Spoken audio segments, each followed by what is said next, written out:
Hello everybody, it's me, Beau, along with... Again, Penny. Penny! Today we are reading the Berenstain Bears, The Homework Hassle. Daddy, how can you do this? Oh, how can I spin that? Yeah. Oh, I just practice. I'm talented. Okay, all right. Here we go. Let's go ahead and read this book. Let's do that. Okay. She is goofy. Let's read the book, okay? All right. Boo. The Berenstain Bears and the Homework Hassle.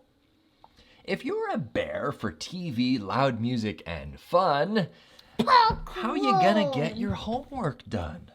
Oh, but Brother Bear's... Oh, let's see what this note says. Dear parent, I regret to report that Brother Bear has fallen too far behind in his homework. Please call me. Yours truly, Teacher Bob. Oh, he looks worried, and they do not look happy. Sister looks a little smug. Yeah. I think she was the one who told them. Oh, do you think she did? No, let's read it, okay? Here we go. Now, Mama was sitting in her favorite chair, straightening up her sewing basket when she sniffed the air and said, "What's that funny smell?" Papa looked up from the evening paper and sampled the air. He said, "I smell it too. It smells like garbage," said Mama. "It smells like garbage," Papa sniffed again. Now, where do you suppose? It's Brother Bear. I'll tell you where, I suppose, said Mama, who had put aside her sewing basket and sniffed around the room. It's coming from Brother's backpack. Sure enough, it was. There was an old banana peel, a brown apple core, and a moldy piece of bread in Brother's backpack. Ew.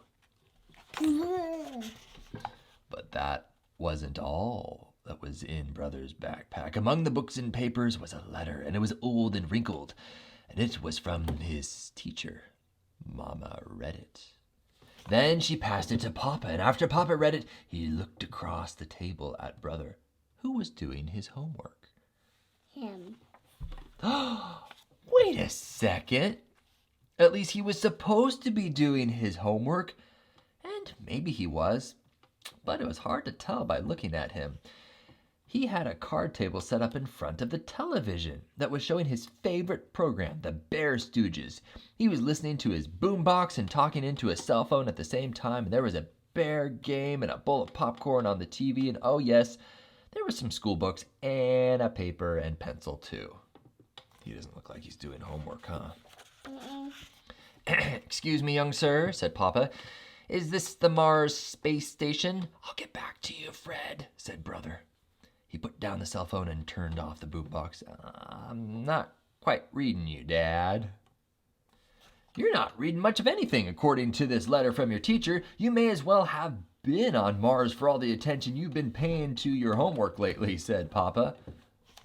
Oh boy, someone's in trouble. Yep. "Letter? What letter?" asked Brother. "This old wrinkled letter that Mama found in your backpack," said Papa. "The letter may have been old and wrinkled, but its message was clear." Oh, it's the same letter that we read at the beginning. Oh, Brother has fallen behind on his homework. "In my backpack," said Brother. "I thought my backpack was private." "When something starts to smell like garbage," says Mama, "it isn't private anymore." Sister Bear couldn't resist putting her 2 cents in. "I don't see how you expect Brother to keep up with his homework. He has so many more interesting things to do. There's soccer, basketball, video games, going around like a big shot, and girls." Little Brother turned on Sister. "Why, you little..."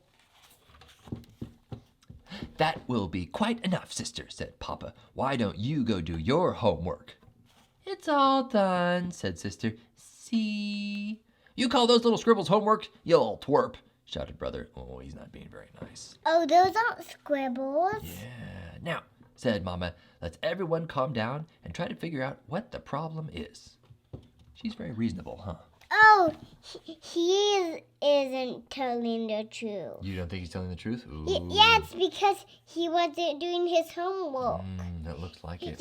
Yeah, he's tricking them that he did do his homework, but he didn't. Yeah, okay, well, let's keep reading. I'll tell you what the problem is. The problem is too much homework. Vocabulary homework, arithmetic homework, science homework. It's homework, homework, homework, every subject, every day, till it's coming out of my ears. He doesn't like that. Said Papa.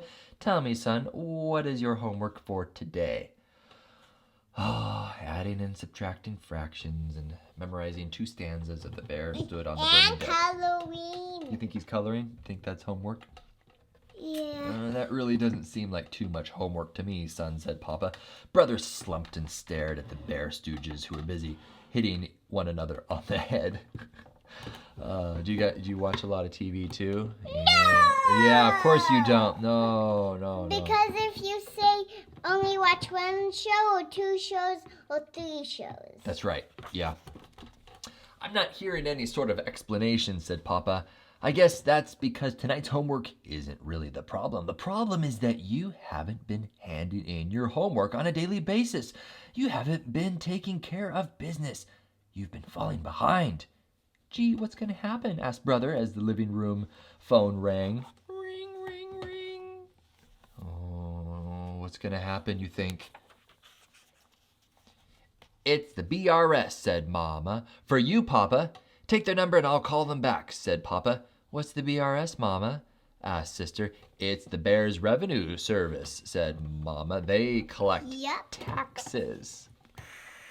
Ooh, what's going to happen, said Papa, is that there's not going to be any more Mars Space Station. No more boombox, no more popcorn. It's just you and your homework until you're all caught up.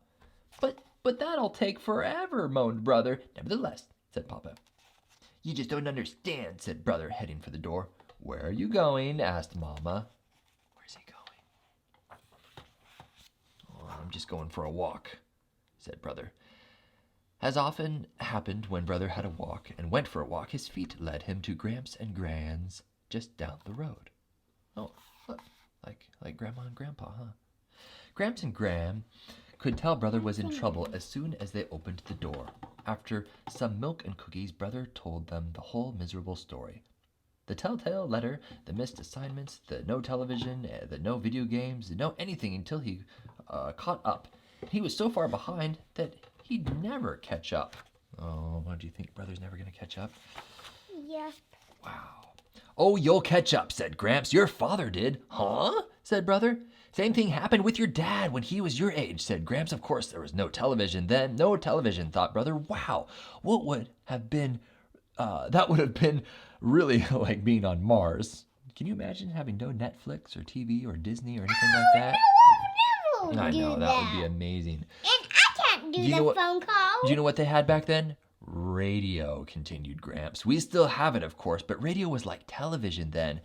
It had great stories every evening. There was a Western called Bear Smoke and Buck Bruin in the 25th century. It was all sort of like Bear Trek is now. And your dad listened to them while he did his homework. And he was big on sports, just as you are.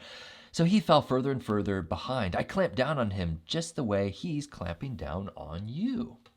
Interesting, huh? Geez, thought Brother. Papa does understand. The thought that he'd gone through it all himself made Brother feel a little better. A stranger was meeting with Papa when Brother got home. He's from the BRS, said Sister. He has something to do with taxes. It looks like Papa hasn't been taking care of business either. Oh, boy. Yeah, it's because... Yeah, Papa might go to prison. No, he won't. Don't worry. I'm just joking. The stranger was about to leave. We'll be glad to give you a little more time, but you're gonna have to catch up, he said as he left.